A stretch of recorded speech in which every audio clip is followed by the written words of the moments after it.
Girl accidentally discovered that the maid had found a used condom in her father's bedroom trash can. Excited, the maid called her brother and asked him to arrange for a doctor to perform artificial insemination for her, because as long as she could get pregnant with the chairman's child, she would be able to live the life of a rich wife. Little did she know, the chairman's daughter had witnessed everything. The girl didn't expose the maid on the spot, but instead bribed the doctor who was supposed to perform the artificial insemination to swap the condom the maid had stolen with one from a migrant worker. The maid had no idea. She and her brother were still dreaming of getting rich overnight. Little did they know, the baby inside her was actually from the migrant worker. After getting pregnant, the maid immediately resigned and demanded a $200,000 fee for bed rest. The chairman and his wife were shocked when they heard this. After all, the maid had been widowed and single for years, so it was impossible for her to be pregnant. When they asked who the father of the child was, the maid deliberately concealed the truth, refusing to reveal it. She wanted to wait until the child was born and then try to take the chairman's fortune. But this scheme had already been seen through by the girl, just because the girl is a born-again. In her previous life, the maid had stolen her father's condom, successfully got pregnant, and then falsely accused the chairman of having an affair with her. This led to the chairman being imprisoned. The girl's mother couldn't bear the blow and died.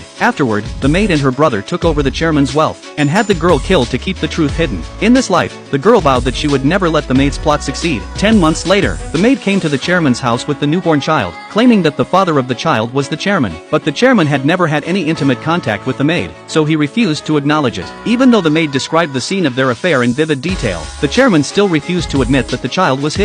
He then ordered the security to expel the maid from the mansion. However, the maid didn't give up. Instead, she had her brother start a live stream to gain sympathy from the viewers. As expected, when people heard the maid's complaints, they began to criticize the chairman for being irresponsible. Soon, the incident attracted media coverage. Crowds eager for revenge stormed the mansion to seek justice. The chairman had no choice but to face them, but still denied that the child was his, claiming the maid might have picked the child up from the street, and that the whole thing was an extortion attempt. Seeing this, the maid cradled the child and pretended to be pitiful, continuing to accuse the chairman. Everyone sympathized with the maid's plight, and angrily started smashing things in the chairman's house. At that moment, the girl returned just in time, and presented a paternity test report she had just gotten done. The result showed that the maid's child was not her father's. Upon seeing this, the maid and her brother panicked, claiming that the report must be forged. Since the girl couldn't prove the authenticity of the report, the crowd still supported the vulnerable maid. Her brother even called for an authoritative doctor from the DNA testing agency to do a paternity test on the spot to show everyone. The chairman insisted that he had never been in contact with the maid, and that the maid's child could never be his. But after the doctor conducted the test on the chairman and the child, it was revealed on the spot that they were indeed father and son. Upon hearing this, everyone was stunned.